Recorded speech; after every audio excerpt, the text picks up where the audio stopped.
Hi everyone, welcome to the first ever book review I'll be doing. So today we'll be talking about, I think, my favorite book until now that I've read, and it's The 5 a.m. Club.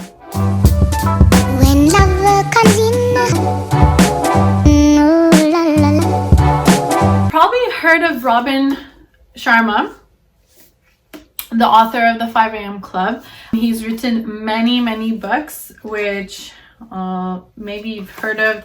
The Monk Who Sold His Ferrari is a very popular one. I haven't read it yet, but I know a lot of people who've recommended it. The Mastery Manual, The Secret Letters of the Monk Who Sold His Ferrari. Many books regarding a monk selling his Ferrari. Anyway, the reason why I picked up this book in the first place was because of the title. I really wanted to be part of the people that woke up early, got their day started super early in the day.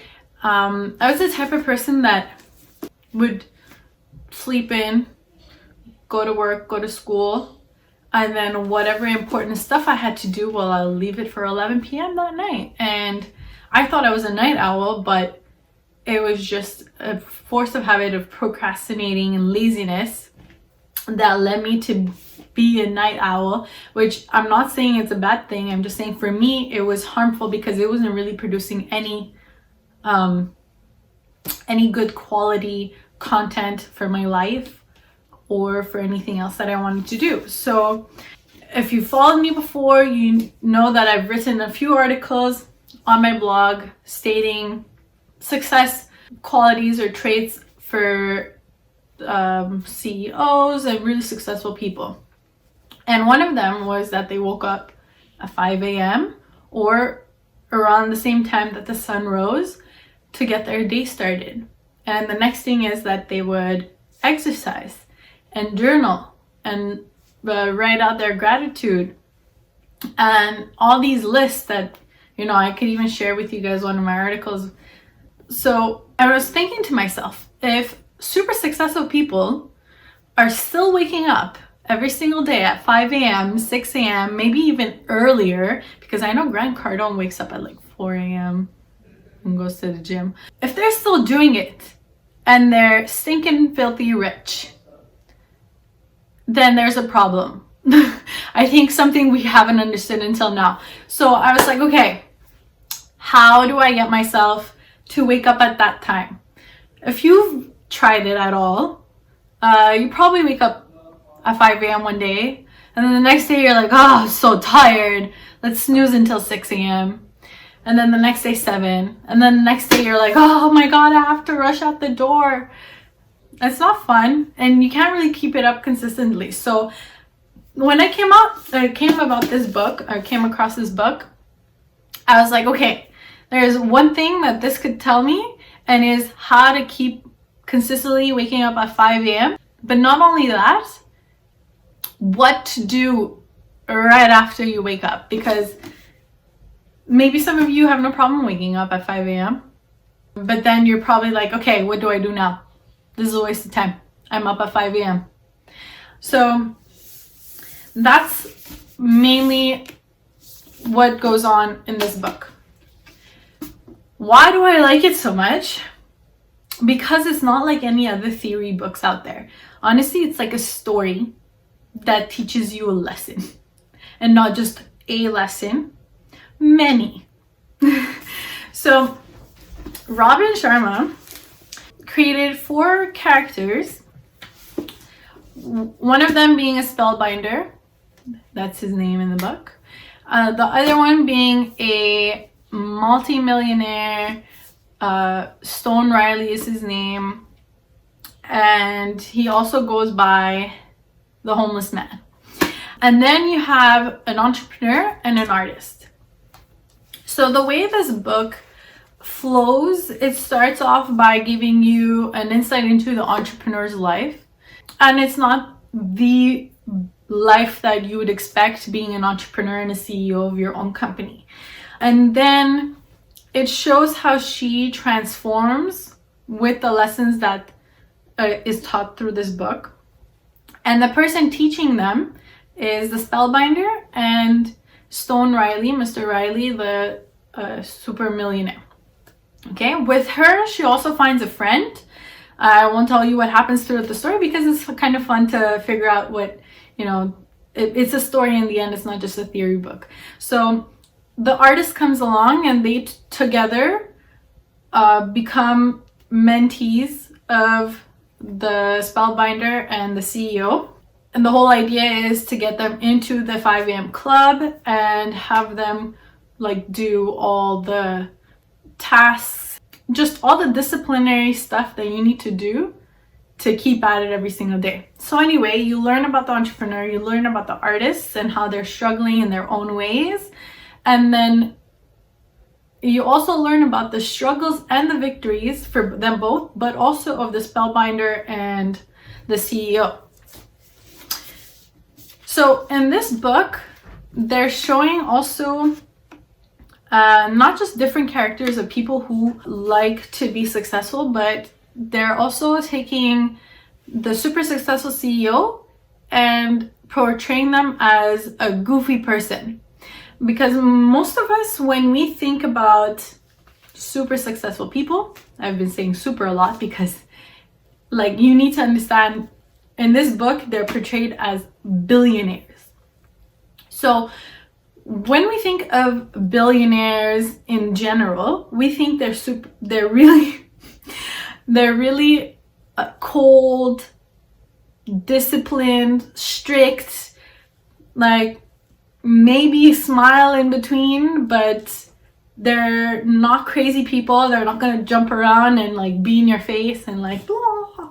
They're not that type of people, but that's the exact opposite being portrayed in this book. So not that they wanted to be more relatable, but they wanted to show you that any type of character in the world, if they were to put their mind to it, the discipline to it, and be consistent with all the tasks to do, you will be able to wake up at 5 a.m. You will be able to get through your day, get through your tasks and whatever you need to do. You will break through those barriers and eventually become successful in whatever success means to you.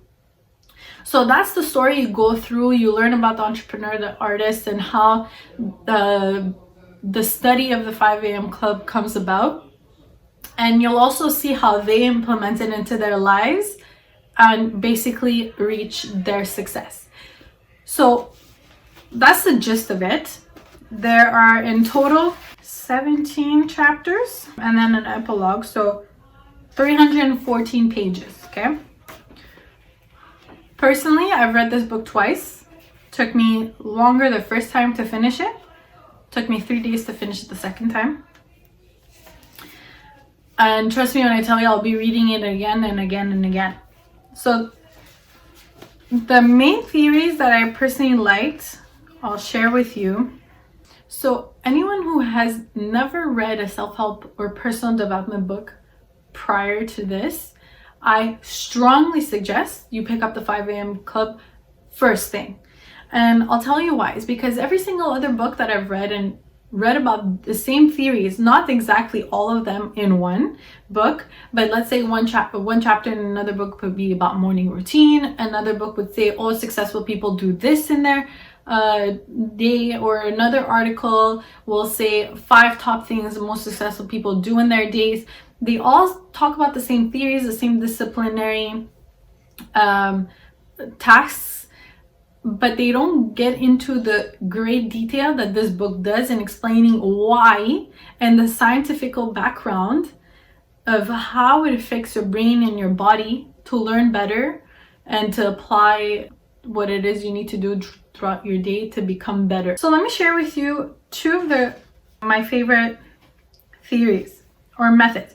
Well, one thing here is the 4 interior empires, and when I read this and I was like, yeah, makes sense, and I already, not that I knew it, but it was introduced to me already previously. I had made some connections here and there, but that's what I love about this book, is because whatever information I had read before, this just brought it all together in a story, in a more relatable way, more understanding way, because it was portrayed as an actual human being going through these challenges, going through and learning these methods and theories and applying them into their lives. And it just made it easier for me to understand them.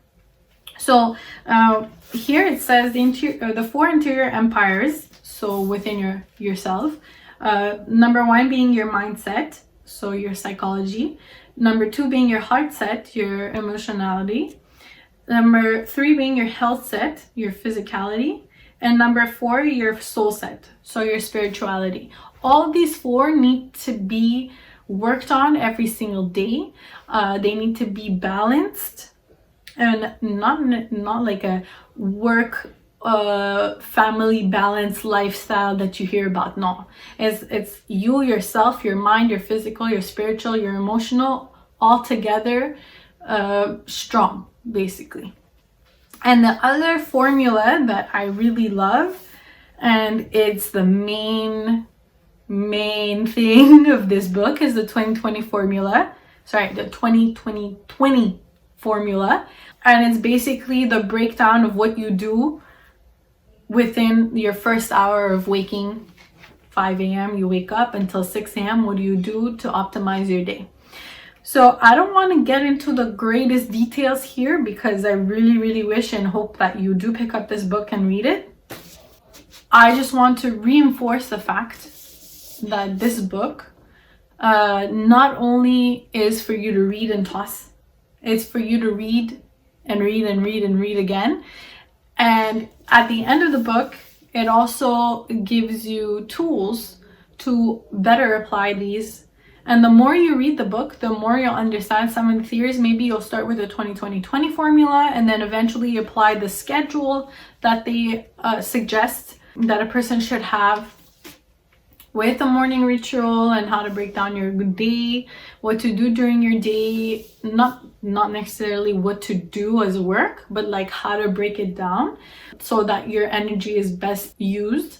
And then sort of like a nightly routine for you to be able to better go to sleep and then wake up refreshed, energized at 5 a.m. So that's it today for the 5 a.m. Club by Robin Sharma. If you guys really like this video, it's the first one of the series. I'll be posting up more, at least 1 book review a week. If there is a book that you'd like me to review with you, or if you want to discuss, if you have any questions regarding this book, shoot me a message. I'll be more than happy to help you guys out. This was super fun. I'm excited to come back and talk to you guys soon. Bye.